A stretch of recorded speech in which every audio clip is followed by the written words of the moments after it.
And we're back. Welcome back to the weekly roundup where we are unpacking what the heck is going on in the fitness, wellness industry. We call it the devoted entrepreneur. That'll make sense as we roll into the new year here. What the heck's going on? What are we coaching our clients through right now? And what do we think you need to know about? I'm going to take us down a rabbit hole right out of the gate because I think ultimately we're going to get to Carol's point. We're talking prior to starting the meeting.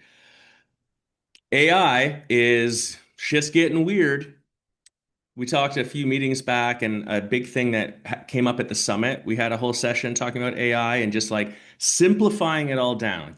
There's so much and so much noise, and everything is .ai, everything, all the platform, MindBody's platform powered by AI. Like just it's the fucking Wild West right now. So that can make it seem really overwhelming. So we just spent a minute to be like, just ignore all of that, simplify it down. What the heck is this?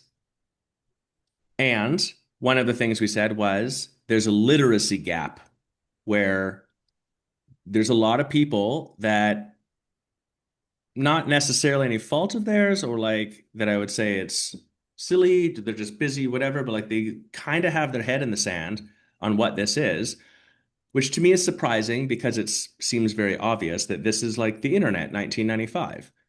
And so we're seeing like a foundational level change. But the reason that matters more than ever is that the internet adoption fully to how we think about it, 20 years, like that timeline to really for it to come to full fruition. Smartphones, now actually be social media would be like the next thing. 10, smartphones, 5, like where you just went from like nothing to everybody. And now we can't even think of a reality without it. This is going to happen in at least like it's happening right now. So that literacy gap, it's like the speed of move is spreading that gap out really quickly. From that context, it's this talk about agents. So like not just an AI where you're doing chat and back and forth, but you're actually hooking up the program to other things you do, scheduling something on your calendar, and you have like a little assistant that actually does it for you. Like actually just goes in, finds the spot, schedules the meeting, sends the invite to the other person, all of it just done by you just being like, hey, schedule this for tomorrow. 6 months ago, we were testing this stuff. You could do it, but it was janky. It failed half the time. It was slow. You had to like really build stuff out. I was like, it's not worth it. I built one this morning in 4 seconds and it worked flawlessly immediately.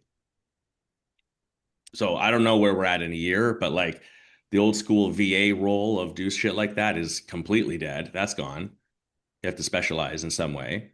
It's interesting to me. And so if you run a business right now, do you have to go and use this stuff? No. But I think like some awareness of its existence is necessary, not just valuable, necessary because brand new studio or brand new business, therapist office, or brand new physical therapy place opens up down the street and it's got a team that's optimizing everything this way. And it's like super smooth client onboarding and et cetera, et cetera. And you're going through, if we go to the extreme, you're looking for the card in the Rolodex and writing the shit down. That works. There's nothing wrong with it. But it's like you're spending so much energetic effort around things that you just don't have to. There's an opportunity cost to that, especially on the owner leadership level.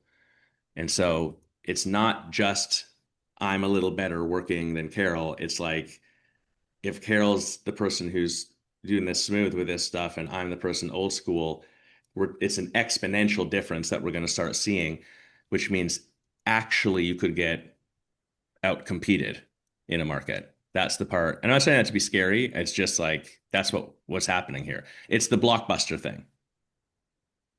Once Netflix was like, screw it, we're going full commit on internet. That was the final nail in the coffin. Blockbuster just failed to pivot. It's not like they didn't have time to see it coming. Like if you watch their trajectory, it was a downhill slide for years. Like they had everything to to see it, and one day they're dead.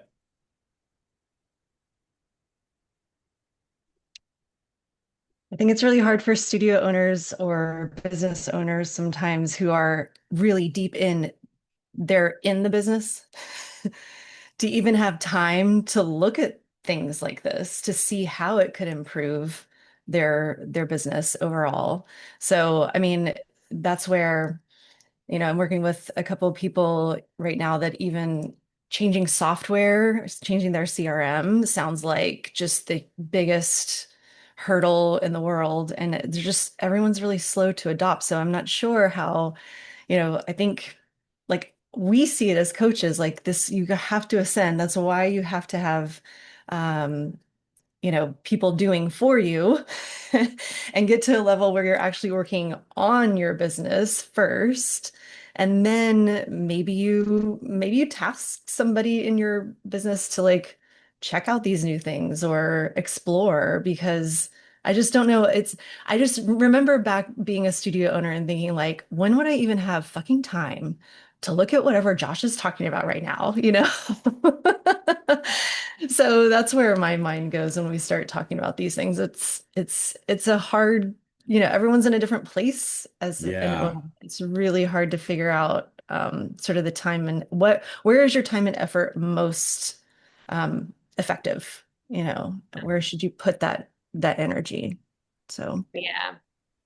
Okay, full disclosure first, there is construction happening behind me, so I might have to like just shut up mid-sentence and put my microphone off. But I think, Carol, that last question that you said, like, where are you putting your time and energy, is the exact place to start with this question. I just posted about this in our Facebook group, and one of the things that takes up so fucking much of my time, and it's one of those parts of my business that for years I just haven't found the right way to like be competent and like haven't found the right person to replace this, whatever, is my marketing emails. I find it so hard. I find it like I'm just constantly like, oh, fuck, that series is starting next week. Like, why do I not have emails for it? Like, all this stuff going on. Mm. And I realized that that takes up so much of my time. And just the mental load of it was also just draining my energy. And so, one little thing I did this week is the first time I've ever done this because I couldn't really like, of course I use AI now to help me write those marketing emails, and I have for a long time, but it was more the mental load of like constantly having on my mind that there's 20 more that I have to keep on top of and write, and then suddenly it's the end of the week and I haven't sent any, so I have to send 12 all in one day, and like it's a nightmare. So I just like I just turned on the little voice feature of ChatGPT and I just brain dumped like, here's every single thing that I need to send an email out about in the next 2 months. Here's every series I can think of. Here's every like push I want to do for a retreat. Like, here's everything. Put it to me in like a table, blah, blah, blah. So, all that just to say, if you're sitting there feeling like, how do I even have time to get into this? How do I even have time to look into this? First, start with asking yourself, where am I spending so much? Like, what is all the stuff I'm actually doing all the time? And that can either A, help you figure out like, do you really need to be spending that time on that? Like we always say, it's always worth an audit of just like, is the stuff I'm actually spending all of this time that's burning me out actually moving the needle in my business? And it can help you, like, if communication with your staff, for instance, is a big drain on you, is there a system that is there something in that area of AI? I think one of the overwhelming things is like, everything's AI now, everything's a new system, everything I do could be upgraded to like this new thing. Like, start with one single thing. Slack isn't exactly AI, but just if we're talking tech in general, like do I need a new system to communicate with can I look into that? Can I just dip my toe into that a little bit? Just one thing at a time. I I like this because the hard part of this is two things that come up based off what you guys are saying. Like, one, going back to Carol, what you said, I totally agree. And I've been there myself in business many times because it's like just a natural course of business. You're going to be there.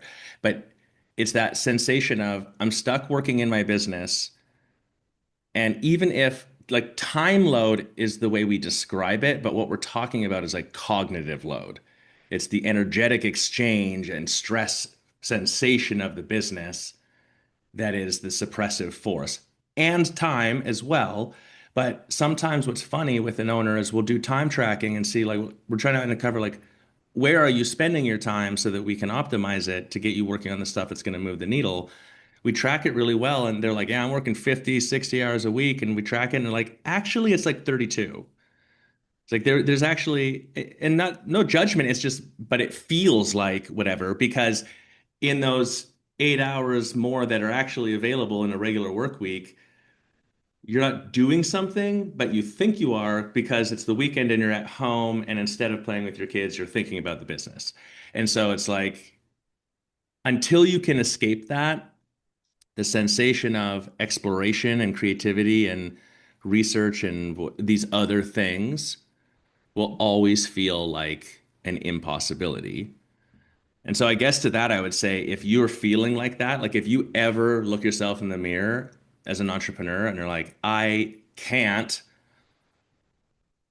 get smart about this, figure this out, optimize that because I don't have time because I'm too busy just doing the thing. And asterisk, you're not like in the first year of business, you know?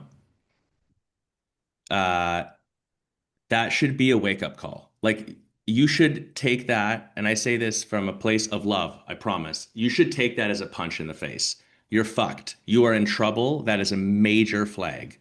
That is the first step of massive entrepreneurial burnout. And so I don't say that to be negative or fearful, but like, yeah, don't go research the AI stuff. But then you got to start figuring out how is that true? I have no space to be creative in my business or to get smarter or to whatever. Because as the owner, like there's stuff only you can work on. So if you're stuck working in the business, no one's doing that and no one ever will. It's only you. No one else in your team is ever going to go in Bridget's business. I mean, at some point, because Bridget will train them and you've done this, but like on their own accord, be like, you know what we should do? Build a system of AI for making emails better that whatever, like unless you're a big enough organization that you have someone at that level of leadership, no one's going to do that. It's only you. So, anyways, the other piece though is I think when we're seeing fundamental change like this, Bridget, to your point, it's less about jumping on a bandwagon and more about realizing the truth of empowerment around something. The reason this is catching fire more, the reason we're talking about it is because, and this happened at the summit, we had someone there, power owner, like her studio's crushing it. She's one of the strongest owners and strongest teachers and strongest leaders in the business I know personally. We're talking about AI. She's like, I don't use it at all.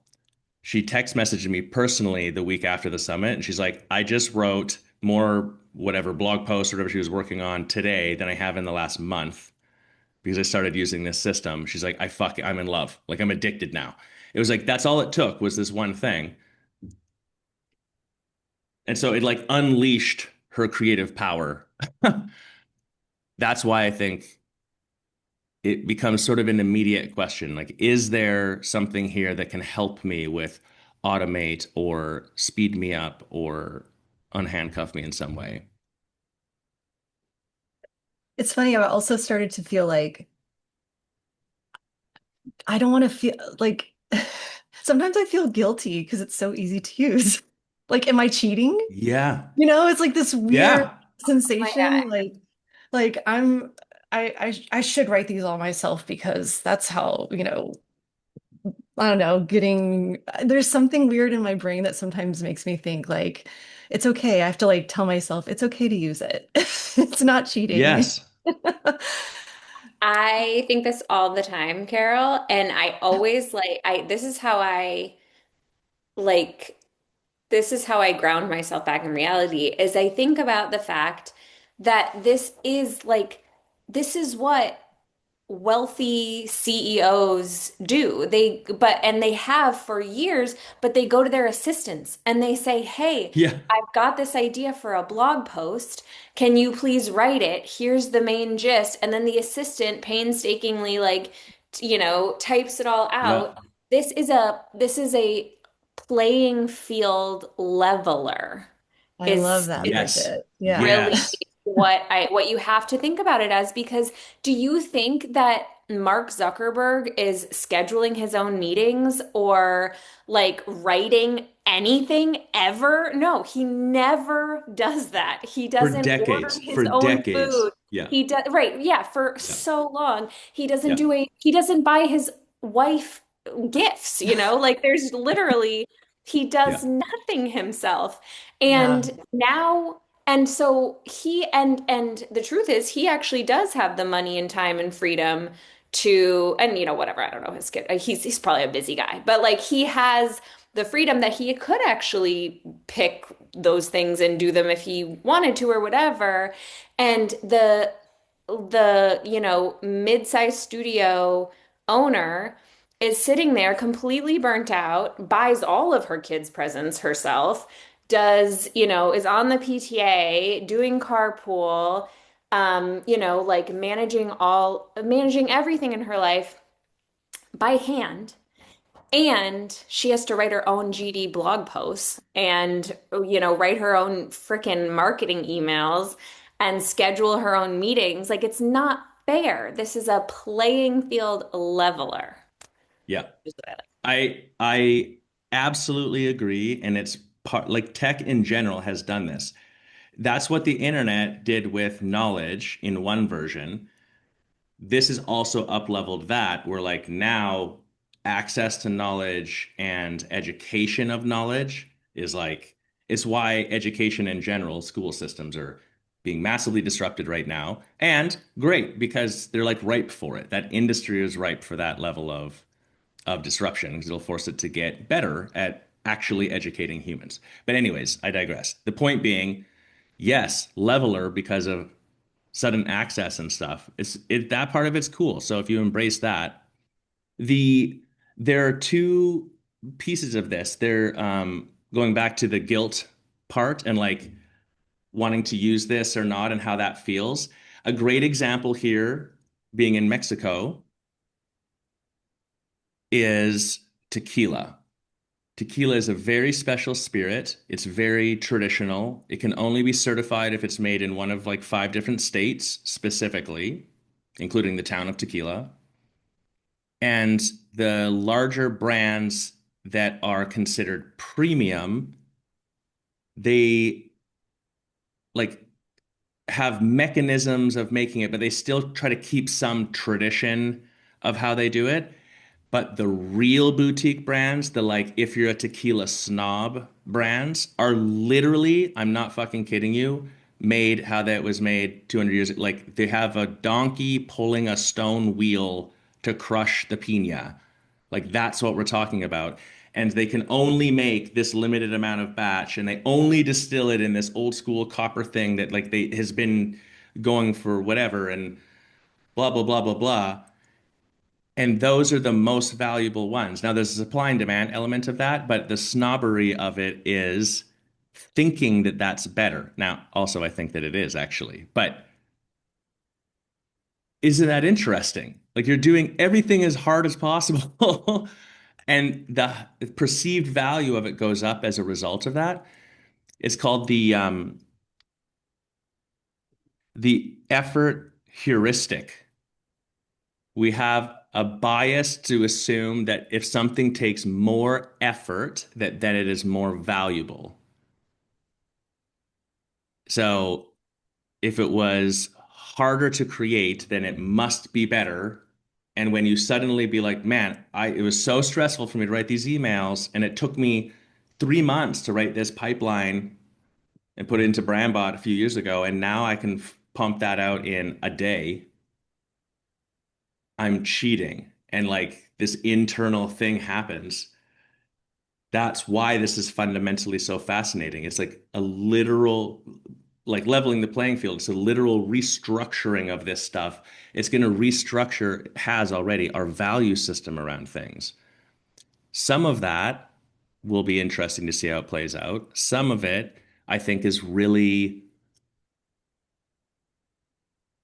powerful, like positive, because we always make the joke of the hollow hustle, the hustle culture thing. We're like, no one works harder than me. I work harder than everyone. I'm the one who works in the morning at 5, and then I get up and then I work again, and then at night I'm still working, and I don't watch Netflix, and I don't go out, and I work on a Sunday and whatever else. You're like, it kind of seems like you're bragging about being shitty at doing work. Like, Yeah. you're just spending all this extra time. Like, unless you're like exponentially in front of me, then that's a dumb flex. And so we all inherently don't want that because that's silly. This is in that vein though, of like, oh, if I do it harder, that there's something more morally powerful about it or ethical, or it means it's better in some way. And that's just objectively not true in a lot of cases. I would get actually I have one exception as an example. It's any time that the thing truthfully benefits from the thought that counts scenario. Mm. If I sit down and hand write Bridget a card Mhm. Right. and give it to you, like that's not a scalable thing and it's not supposed to be. The authenticity inside of it and the fact that it's handwritten and the fact that it was legitimately my work, like those are the parts that are actually heighten the value of that thing. That would be an exception where maybe that makes some more sense in my mind. Well, if you aren't spending your time and money writing stupid little emails that you have to write, like they're Yeah. important, you have time to write your handwritten cards to people. And that's where my mind was going was Yeah. like there is stuff in our industry, whatever industry you're in, I will speak for the yoga industry, but there is stuff in my business that I want to be like that donkey pulling the little frickin' thing, whatever it does.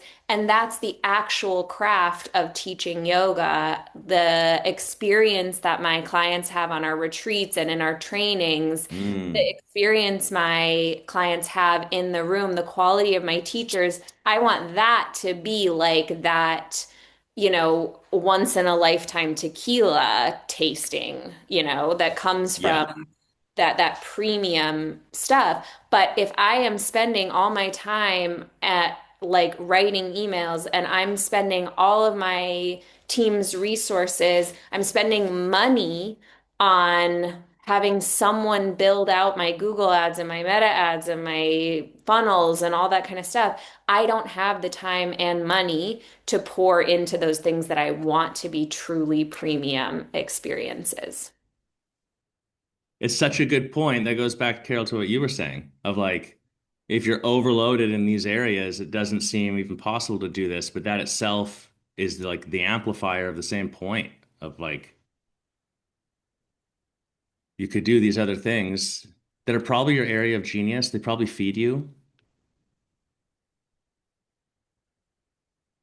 Carol, I'll let you pipe in. I don't know. I've got a couple other Well, things I it could add, just, but I was thinking about it too when you were saying, oftentimes we think we're spending a lot of time doing this, that, and the other, but until the unstuck formula was what kind of came up. We talked about this hmm, at the summit, is that measure what you're actually doing is the first, sometimes we're measuring other things to see like where our effort would be most amplified, if we took that route. But like, yeah, measure what you're actually working on. That's the first Yeah. thing to getting if you are kind of deep in it and you don't know where to go. That's what came up when you were speaking earlier. So, You know what it makes me think of tied into this is, and look, I'm not like some pro self-driving car, whatever, but also, at least in major cities, we're there now, and like we are very short away from, and this is what everything's been set up for. We go from taxis and then we go to Uber, and then this is the next thing. Self-driving cars is not only a thing, it's going to become the thing. It'll be the public transport thing because it just won't make sense to not utilize it.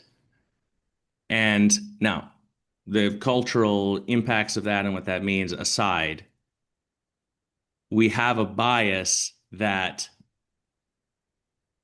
if something is done manually as a process, it's more trustworthy versus if it's done automated. But that's tricky. The example also in a studio or in a business, there's actually a therapist's office that I was working with for a while, and then we had this exact thing come up. They're like, well, it's always been done for all ever in our industry that like someone comes in and we don't record what happens at all. We just have the meeting, and then afterwards, the therapist manually opens the system and manually from their memory records some shit, and then next time manually opens it back up and interprets it and try. I'm like, holy cow, can we make this better?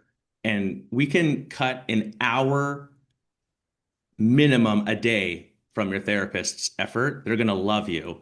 They're like, I don't know if we automated that. Like, what if it messed up? One time we automated this thing and it fucked up and sent the email to the wrong thing. You're like, yeah, but how often do people fuck up? I was Like, going to say, as opposed to humans who are known for never messing up. right. And so that cognitive bias, though, the self-driving car thing, that's the big thing right now is a self-driving car gets in an accident, everyone's like, oh, these things are dangerous. But you're like, it's only because there's so many humans getting in accidents all the time, and not just like because there's more humans, but as a percentage, it is exponentially more. It's like 8,000% more likely that a human driver gets in an accident than a robot driver today, and that's going to get better because we'll start building networks around that. At some point, like my youngest, I would theorize, I don't know what they're going to drive or what that looks like, but if they're in a city, if you saw someone driving around, it would be scary. You'd be like, oh, that's sketchy that someone's driving. So, anyways, the automated thing is actually objectively better, but we have this trustworthiness complex of it. What about, I'm thinking also in a little bit of a side parallel thing that happens with what you were saying, Carol. There's also this IKEA effect, which is like because it's readily available in high volume and because it's cheaper, it must be shittier, which with furniture probably true. But that's also a bias in some way that as you increase supply, the per unit value decreases, which is a positive thing in a lot of ways. You think of like solar, we want that to keep decreasing, and it has a lot over the last couple decades. But some of this stuff, that's the other piece of it. It's like, oh, well, if I get faster, better, smoother, easier at doing this stuff, same thing, must be less valuable. Same thing with this has already happened to me actually. It's the same thing with your team. This is a really tough discussion in businesses right now, I think, where the minimum bar of expectation around a team. Like it's not gonna move up, it's not moving up. It is like doubled already. If you have someone who runs your marketing, I was working with a client recently, and they're like, yeah, I wanted them to write these 4 emails to put into this campaign. They had a month to do it. She's behind, trying to figure out why she's not getting stuff done. And like, this is a really tough thing because one, even if you're writing them manually, it's 4 emails and a month. That's ridiculous. But two, like I'm pretty sure I could write these 4 emails and have them be pretty darn good and on brand for you by the end of today. Like that's not just let's help her move faster. It's like literally what the fuck are you doing at that point? We've got to like we're a little harsher on that line now of expectation. It's like fundamental shifts are starting. I mean, it's going that she'll be obsolete, you know. It actually already is. So, Right. yeah, and the expectations can be so much more. It's interesting. Hmm. There's a flip side to this. The flip side is the like sometimes you get the shiny object syndrome. I actually hear people saying this. I think I told a story on the roundup a while back too. I was like sitting at dinner or whatever, and there was this group of people talking, and like 6 times in a row, this woman behind me just kept saying, just get AI to do it. Just get AI to do it. Just get like as if it was like the solve all for reality. Like, oh, you don't have to worry about that. Just get AI to do it. Just ask AI. Like it was really funny because also the things she was saying to do it with, I'm like, that's not exactly how that works. Like clearly, actually, you haven't mastered the use of this quite yet. But the shiny object syndrome is like, oh, we could do this. Like, so I better go explore it, or we better change this system or change that one or whatever Yeah. else.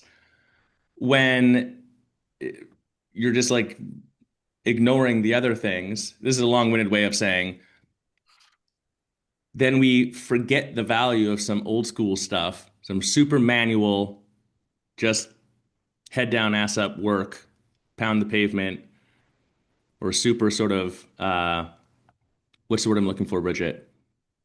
Analog. Hmm. It's Yeah, like there definitely. are some things that are just great, like that, that you should consider in a business still. You had some examples before. Yeah, I do. I was also just thinking two things came up when you were talking about like people having a bias against things, if they're mass available and cheaper or whatever. And the truth is, like your your ChatGPT emails, like they're not gonna as far as so far. They're not going to be like the best fucking copywriter you've ever hired in your life to do them. I change them all the time. Sometimes I'm like, what the hell are you talking about? Like that sounds stupid. And we are getting to a point where people are able to recognize like the AI cadence of stuff. So like there's that. But are you like be real? Are you doing this at like done is better than perfect? Like it's better that you're sending out that uh nurture sequence, then and it looks a little bit whatever, it's not perfect. But like, did you have one before? Like, or were you sending these emails out at that? So done is better than perfect was coming up for me too, Mm. in that when you were talking about that too. And it's like, sure, you can be precious about it if you want, but like when it comes down to it, be honest with yourself. Like, are you going to do this? Are you actually going to sit down and start writing your blogs?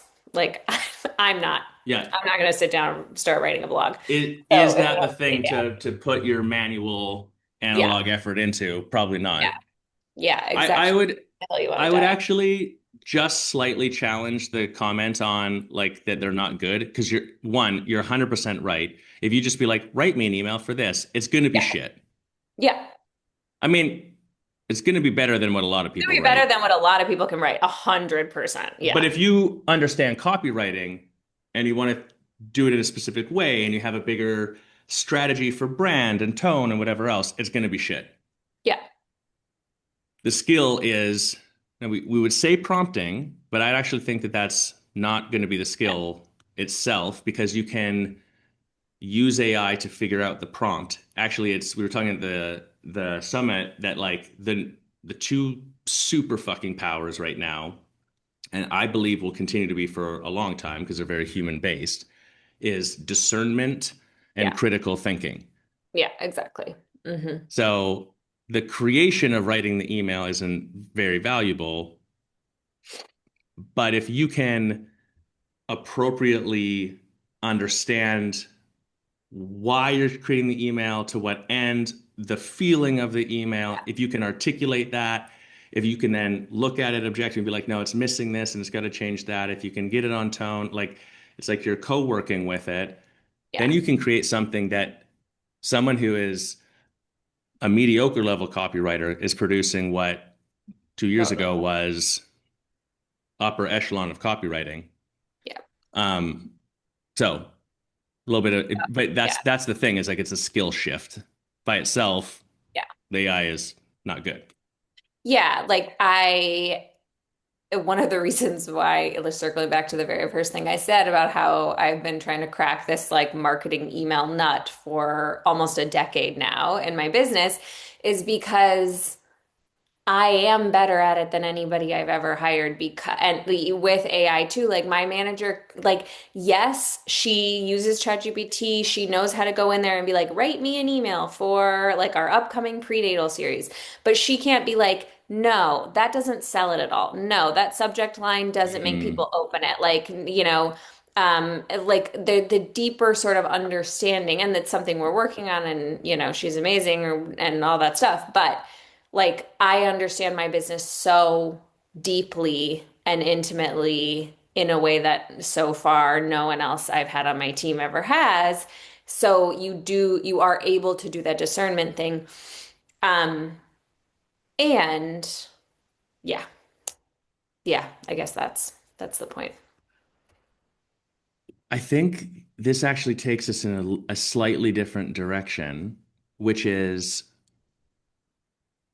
for a lot of owners, Carol and I were talking about this too, like for a lot of owners, you get to this place in your business where you have to have a psychological shift first. I mean, always in your business to like go to the next level, but it's a really hard ceiling we see owners run into where the limiting factor isn't what it was before. It's your systems. It's the fact that how you operate in your business, which the precursor is how you think about and look at your business, is the limiting factor, like across the whole board. And that's a hard place because at first you don't see it. And what comes out of that is what you were just saying, which we've all experienced. I'm just the best at doing this thing. Like, and I haven't found someone else. And for me to hire the person that whatever, I can't even afford that person.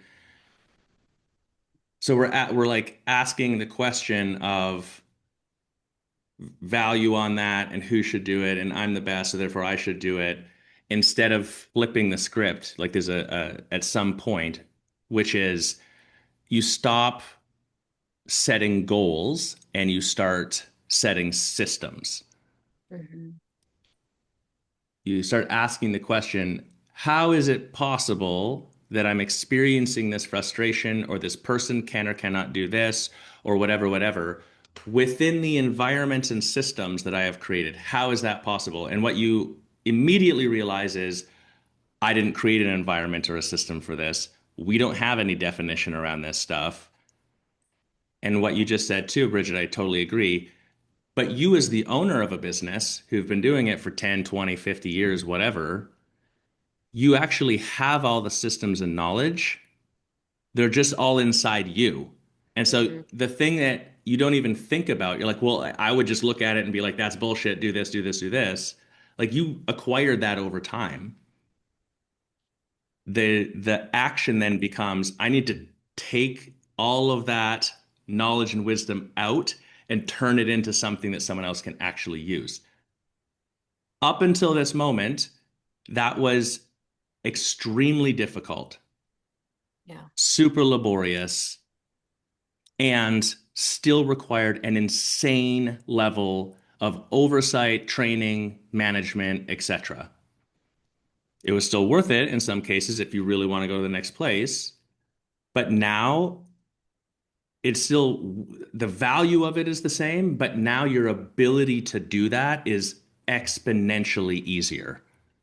You can translate what's in your head into a white paper on it, an SOP, or whatever else, like right now. That's cool. And it goes further than that. I know, Bridget, you've been doing this too. Like you can build little thing, a custom GPT that is like, look, all you're going to do is help me write emails. When you write an email, there are only three types of emails we write, and it must check these six boxes. Would you still do it better than your manager? Yeah. But now they can get it to the 80% mark, and maybe that's good enough. Whereas before they could only get it to 50, unless you train the shit out of the person for 4 years, which is just hard. What's the saying? You don't rise to the level of your skill, you fall to the level of your systems. Like given over enough time. Same thing with motivation. It's like motivation is great temporarily. Habit is actually how you change something. What's habit look like practically in a business? A system. Systems, rules, definition. Hmm.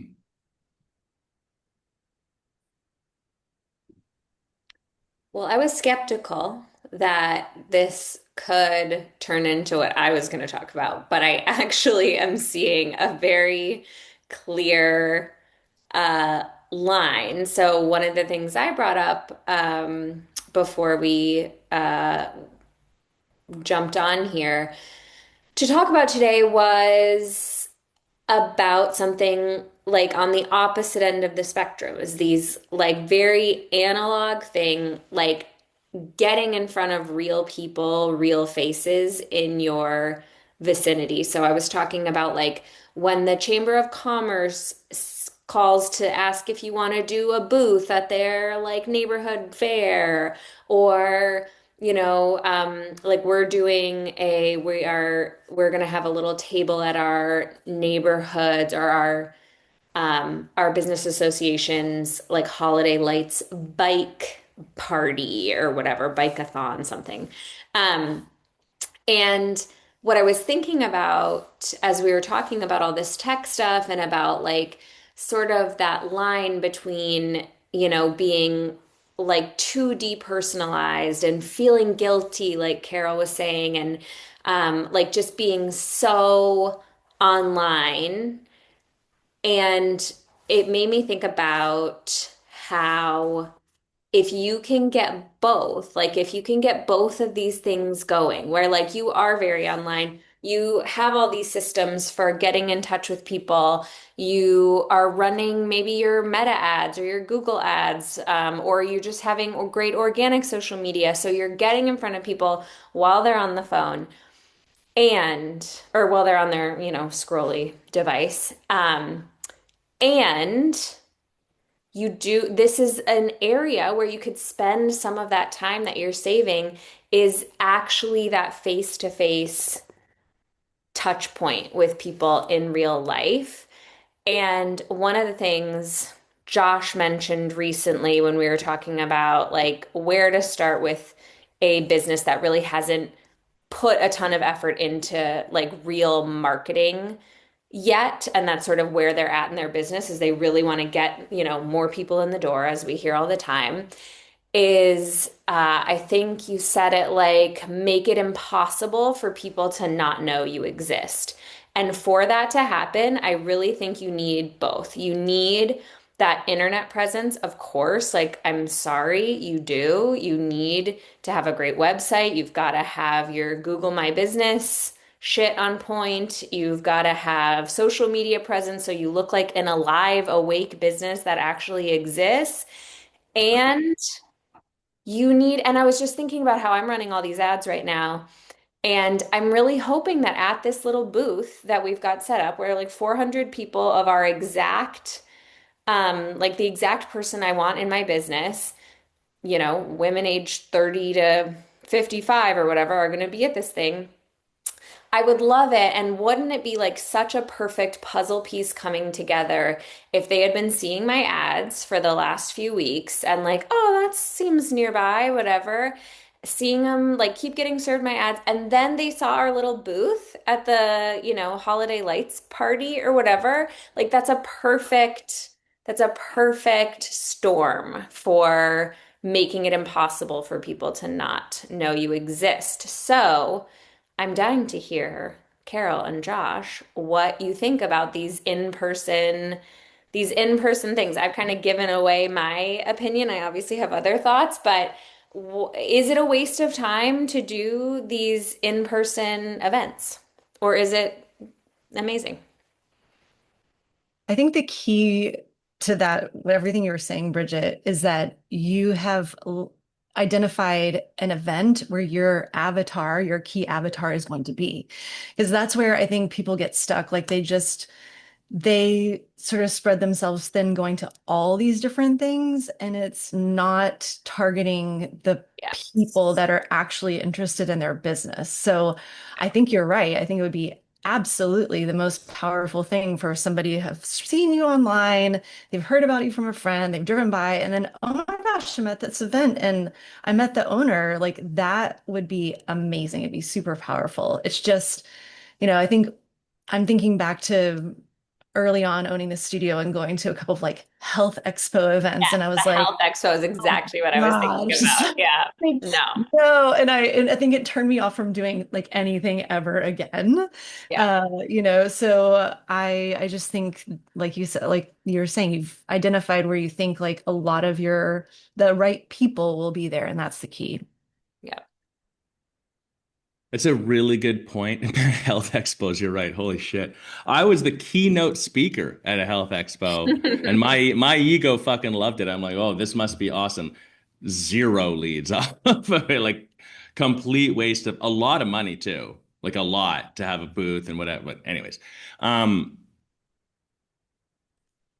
and thinking about it as you're saying it, Bridget, I think you've painted a good picture of like word of mouth. How does word of mouth work now? It's not just word of mouth. Like the digital element is the reminder to stay top of mind.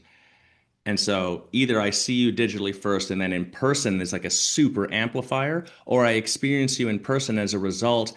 Red car theory. Now I see you online. Like your ads went by me before. I just scrolled right past them, but now I stop and see them. Same thing. And so that combo is very powerful. All of this AI stuff, automation, whatever, the phone, whatever. It's like we're just continuing on the path we've been on for a while, where there is a heightened value in human connection. And we're at a moment where people are suddenly, on a cultural level in Western culture, at least in my opinion, people are significantly more aware of whatever cognitive behavior and trauma and basically dealing with your shit. Yoga, like suddenly that's a conversation. It's normalized to talk about a therapist or whatever else, where like that was taboo not that long ago. And so the point being, when other things are easy and when I can be online and see 100,000 ads a day by people who are pumping out AI bullshit all day, every day,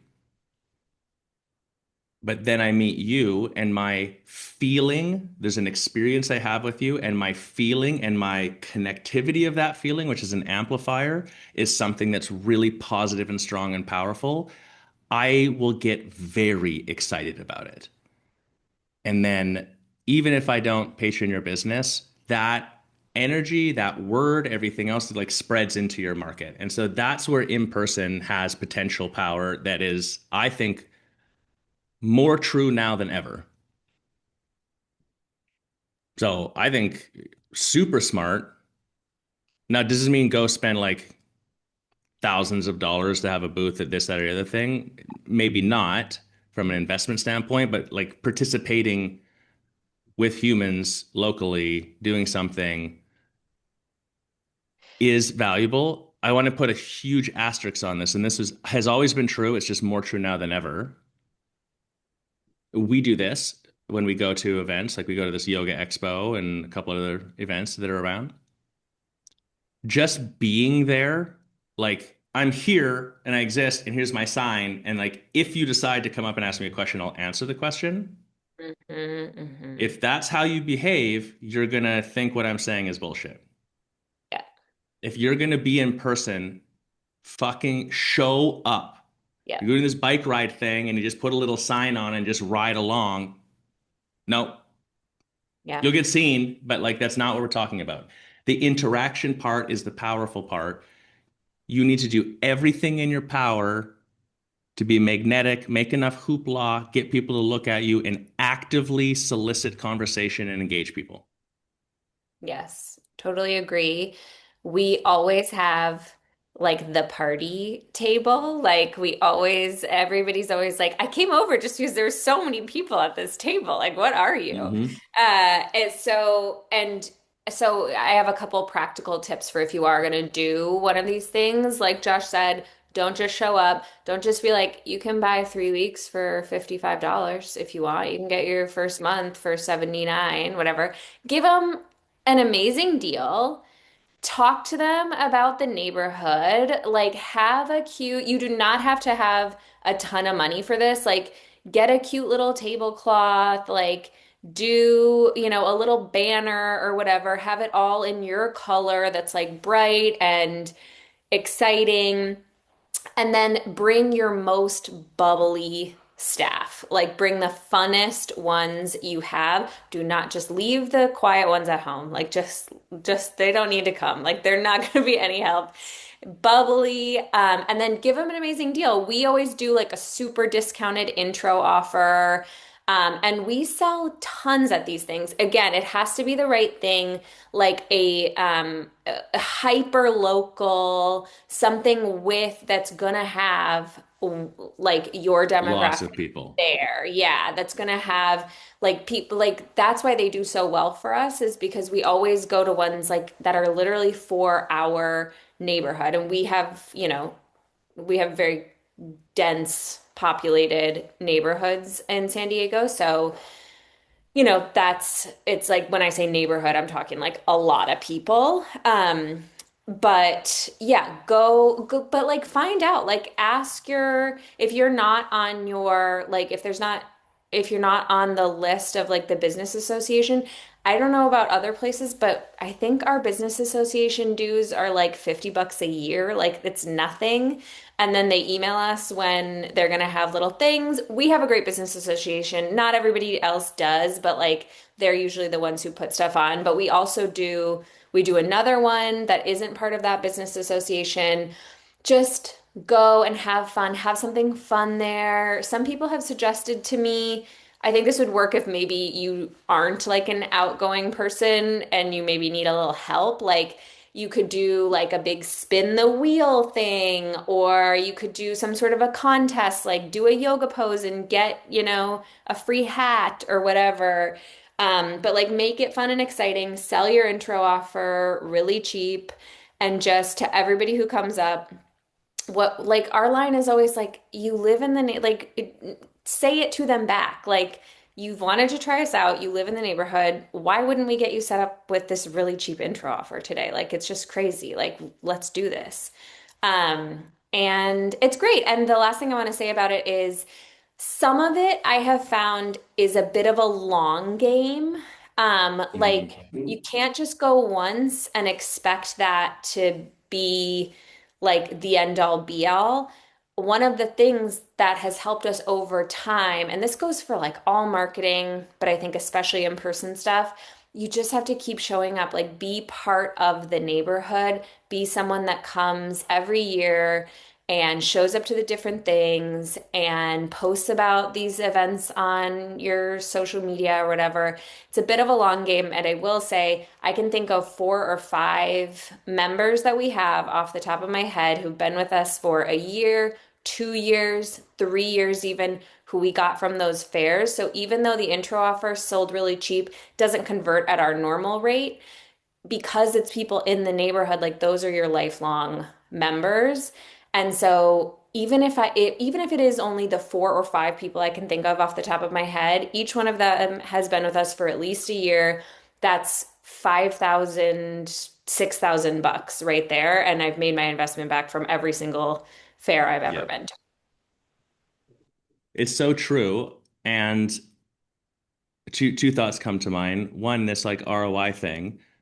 As a parallel thought, it's really fascinating how our brains work in this way as an entrepreneur, especially. We're like, well, it's $1,500 to have this table, and then I'd have to pay some team, and then I would be there, and then we're going to sell the intro super cheap. And so, like, I probably wouldn't even get the return on investment. And then also, the last time I did this and had a cheap intro, the conversion rate was less than what I would normally do. And then we start to say things as truth as a result of that. It's not that that doesn't give us experience and wisdom and learn something, but it's like we start to say things like, well, cheap intros don't convert. It's just people who are just getting the deal that buy that. You're like, well, yeah, but that's not 100% true. Think of the 100 people, they were all just people who were like only buying this for the deal. And so I highlight that here because that thought process blocks you from doing stuff like this. And so the filter that might be helpful is, what am I trying to solve? And I'm only going to solve the problem that exists right now.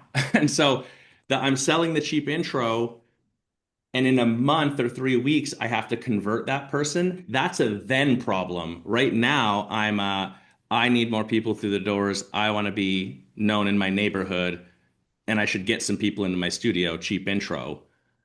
It's like limit the scope of what you're looking at. If you're looking ahead to, well, it's not going to work, you're solving problems that don't exist yet, sort of thing. It just came up for me. The other thing I'd mention is just to double down on what you said. We always have applied this in any business I've had where we go to events, including yoga studio and everything. Even when I had a cleaning company, we did this. Think about your booth, like stay within your budget or whatever, but over time, think about your booth like that's your physical business just implanted there. And so there's like the line on the ground where now I'm in your booth spot. When I step across that line, it should feel like I've stepped into your business.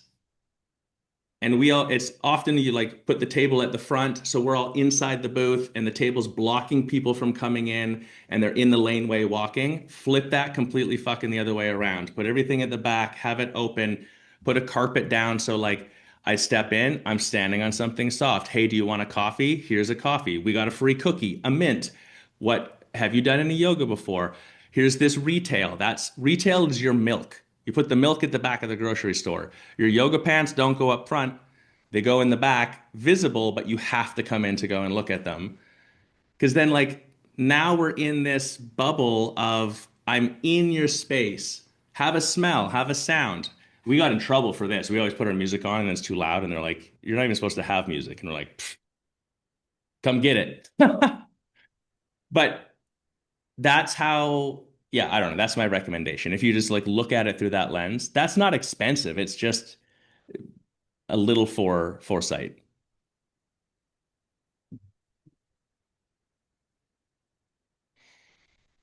Participate in analog old school shit. The answer is yes. I'm gonna have to test some things. Another super analog thing, just that came up before when you were bringing this up, Bridget, that's related to marketing is like your sign. Number of businesses that I've worked with in the last couple of years, especially this last like 6 months for some reason, I have two or three that like the thing that they need is in fact more marketing and leads. Like their other conversion stuff and sales, like that's working. And so working there isn't the thing that's going to build their business. It's legitimately, we got to get people in here. And sometimes I forget, and then we finally discover, I'm like, wait, where, like, go outside and video and walk me through, like, where you are, where traffic goes, where do I park, what do I see? And you realize it's like they're hidden behind something and they have a sign this big. I'm like, are you allowed to do more than that? And they're like, yeah, but I just people don't care about signs. I'm like, no, absolutely, get your sign out there. There's a janky banner that just says like open house this weekend sells the shit out of things sometimes. Just like Yeah. yoga. There's yoga here. Like Yeah. Arrow. yoga. Yeah, Yeah. yoga. Yeah, Hmm. 100%. Yeah. That's pretty analog and it works. Last thought maybe that I take us towards is you kind of this kind of came up, but Carol, you were mentioning that you've got clients that are looking at switching systems or like making some like foundational changes in their business and sort of a resistance to that or like a let's call it a ruminating, and stuck in the decision making. And so what is that? What's that resistance to that decision? I think that it's something that I'm experiencing more as a coach. Like 10 years ago, it's not that this never came up, but it was very seldom coaching someone. Whatever system you had, it was like you're pretty much set. And because the alternative was likely not any better. The only reason you'd ever switch an operating platform in a yoga studio, for example, or any boutique fitness wellness was like because you just wanted one feature or you were just really that person who wanted to be cheaper. There's no real objective reason to switch. That's totally different now. Now there are all sorts of different flavors. And same thing with going back to some therapy program situations we've worked with. 9 out of 10, they're like they have specific, depending on the state they're in or country they're in, things that they have to have in a platform, so that makes it slightly more limited. But they're just entrenched in one or two booking systems. It's like there's nothing else that's available. The truth is now there is, but it's so entrenched because the whole industry has used them for 4 decades or whatever. That's probably a little bit long. That we can't even look outside of that. So I don't know. I'd kick it off of saying part of the struggle making this decision is the feeling of it never, it's that thing that feels like it's never the top priority. You can always find a bigger priority. And that happens like year after year. On our matrix, that's where you have important, urgent. Anything that's important and urgent, do it. But anything that is important, not urgent, is schedule it. But that gets misinterpreted as the only thing that that's saying is schedule looking at it again in 6 months. It's like, no, at some point, just be like, this is important. It's not a today thing, but I want it done by the end of the year. Schedule it as this is in fact going to happen just next quarter. And that's the part that doesn't happen. So there's, yeah, high impact, but low immediacy, I think is one of the blocks to that sort of stuff. What do you think, Carol? Yeah, I think it goes back to it's not such a pain point yet. Like they can live with it, you know. Like if you can kind of keep living with it, it's fine. It doesn't do everything I want. I really should do the thing. And I think that's exactly right, Josh, is like they know they need to do it, but they keep putting it off, putting it off. If you just schedule it, that's part of it. The other thing is then, okay, I'm going to take the step to do the thing. And now there's 50 different platforms to look at, and now that's the next hurdle. Like you're confused by what's the one that's going to do all the things I need, or in this scenario, about changing CRMs. But like, I think it's that ease of like just staying with what you know, the devil is the thing. So I don't know. It just that's what I see with some of my Mm, clients right now is like I just need to I know I need to do it, but I'm going to put it off. And so I think part of like coaching is a bit of like, nope, we're going to schedule it. Let's put that on the yeah, calendar. We want this done by end of Q2. We'll start looking, at this date. You'll have a decision by end of Q1, and then Q2 can be the changeover. Sort of the yeah. idea. Carol, how do I you know if how are your clients decide or how are you and your clients coming to the conclusion that they need to switch? Like, why is it something that they need to do? A lot of it has to do with the functionality isn't there that they're looking for. Yeah. Goes back to now they have like four different platforms, which now are encompassed in one booking system. Yeah. So that's like these systems have come so far that I think there are better options than there were even like 3 years ago, 2, 3 years ago. So um, and I don't want to call out anyone specifically, but there is a big software company out there that just like their tech, their help center isn't doing great. They're like relying a lot on AI. You don't get a call back. Like that's sort of the pain point is getting bigger and bigger. And I think that's and then again, the functionality isn't there. What it says it's going to do, it's not doing. So when those things are happening, I think that's when my clients are like, I got to do something else. mm. It's I would add to it same thing. It's like it's a recurring thing that comes up, but it's that in the body we would call this chronic ailment. Mm. It's like I didn't have a car accident and break my back, but I just slowly over time have this problem with my back, and it's just this slow, accumulative, annoying, negative impact in my life, but it doesn't feel like because it's not actually entirely stopping me from doing my job or something else. That's that beta region paradox. Like you'd be better off if it was worse. If it was actually such a fucking problem, it was going to sink your business, you'd change by Friday. Mhm. So the one of the ways to echo what Carol's saying, I feel like that I might frame this when we're having this discussion is this is something that's come up multiple times. We're talking about it. It's the same thing. It's the same frustration. It's ongoing. Like this is like a chronic ailment in your business now. And sometimes that means I would say though, just deciding it's not a problem. Like you can actually just be like this chronic ailment that I'm complaining about or whatever else. I'm just going to accept it.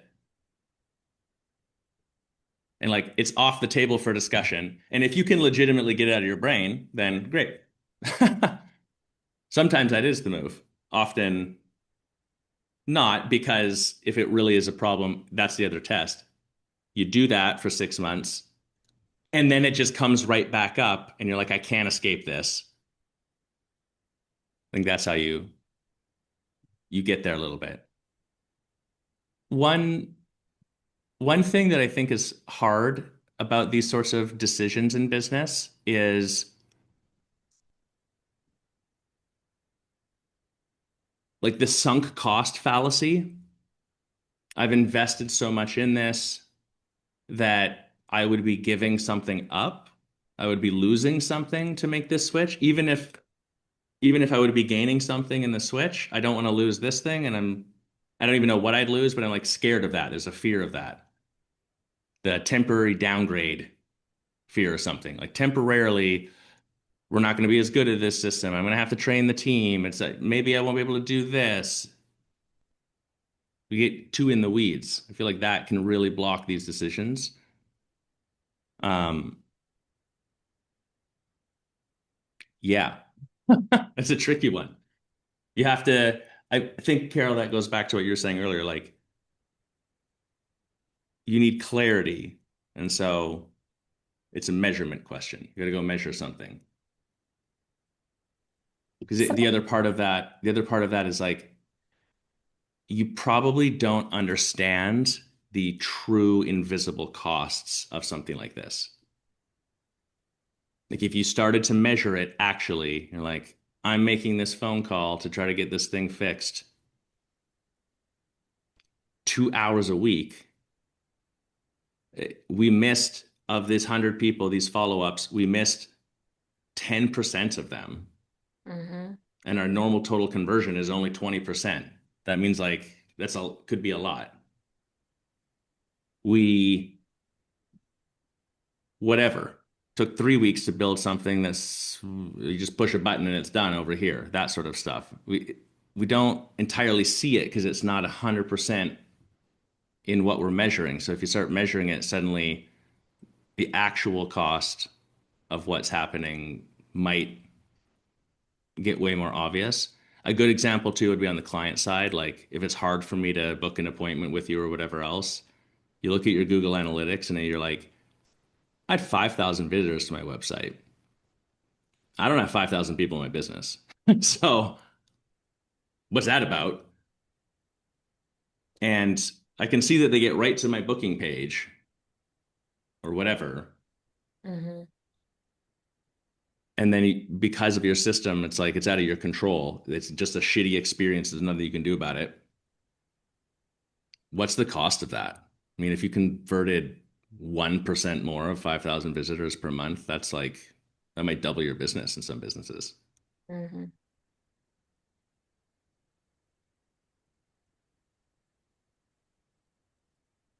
I have a random AI tip that's related to what we're talking about that we could end on. I love I it. have been taking, I was just thinking about Josh, you saying that someone was on the phone, waiting on the phone for 2 hours for a tech thing. One thing I have noticed ChatGPT has gotten exponentially better at, like in the last 6 months, year, maybe year and a half, but it really feels like recent. It is so good at troubleshooting all of my tech shit. And Hmm. one of the ways I do some things are big enough that it knows how to do it without you giving it any other information. Like I've been having little issues with my Mac. So like my AirDrop isn't showing up on my Finder window, whatever. So I just literally go in and I'm like, can you just step by step walk me through how to fix this? My Fathom wasn't showing up on like the top of my screen like it usually does. Totally fixed. So fast. It did not do that 6 months ago that I remember. No. It was not as good at that. Sometimes with something a little smaller, like some of these softwares, even MindBody, I think it probably needs a little bit more help just because it's not as ubiquitous as these other things. Um, but I will feed it articles because one of my issues is like my, ADHD, attention, whatever, reading comprehension can be a little bit low, especially if I'm stressed out.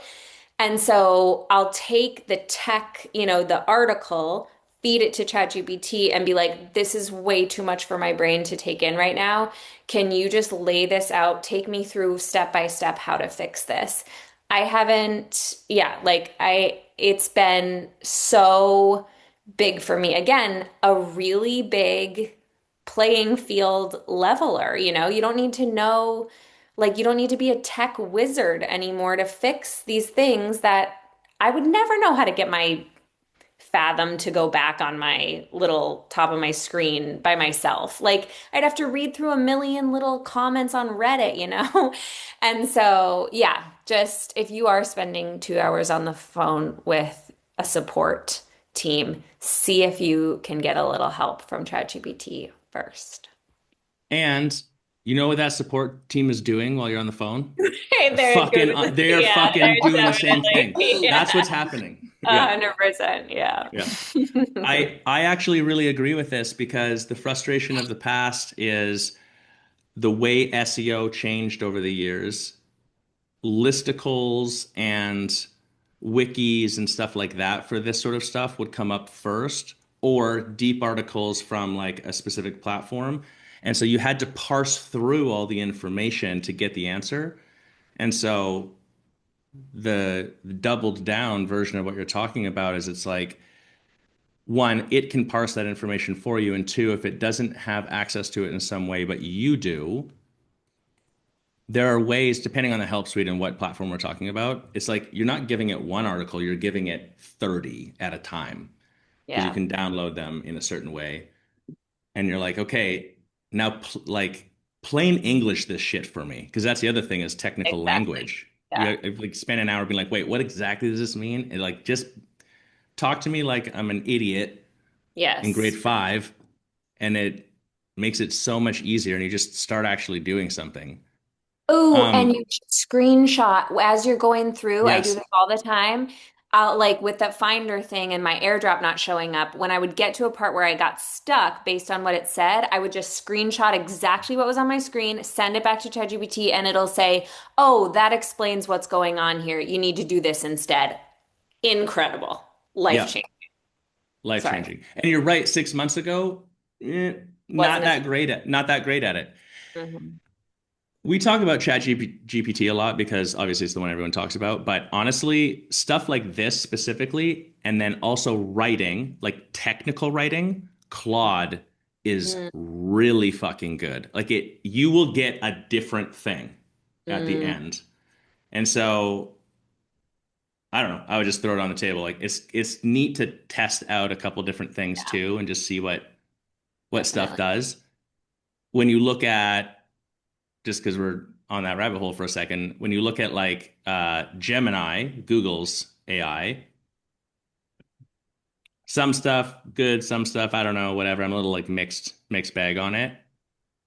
But specifically Nano Banana, you can make an image with writing on it and first time perfect. Whereas like ChatGPT can do it now, it used to not do it at all. It is Yeah. still not good, and you can't really adjust it, you know? Yeah. So it's if you can't do it in one AI thing, maybe test Yeah. another one once too. You said that other one Cool. was Nano Banana? Yeah, it's in Gemini. It's Google Oh, it's in Gemini. Gemini. Okay, got it. That's just Google's confusing, right? It's like there's Yeah, Google, I don't get that. Gmail, Drive, Workspace, Team, Groups, Admin Mhm. Console, but it's all Mhm. whatever. It's their AI's like that too. Yeah. Well, okay, that was pretty good. So that's a wrap on this week's weekly roundup. Make sure you tune in every Friday and subscribe to Studio Cult TV on Spotify, iTunes, YouTube, or wherever you're listening from. I don't know where else exists than that, but do it. And if you're listening to this and you have access inside our community to leave a comment, do it. What part of this were you like, screw you guys, that sounds insane, versus what part of this were you like, interesting, I now feel inspired to go do it? I'm really curious. All right. We'll see you guys next time. Peace. Bye.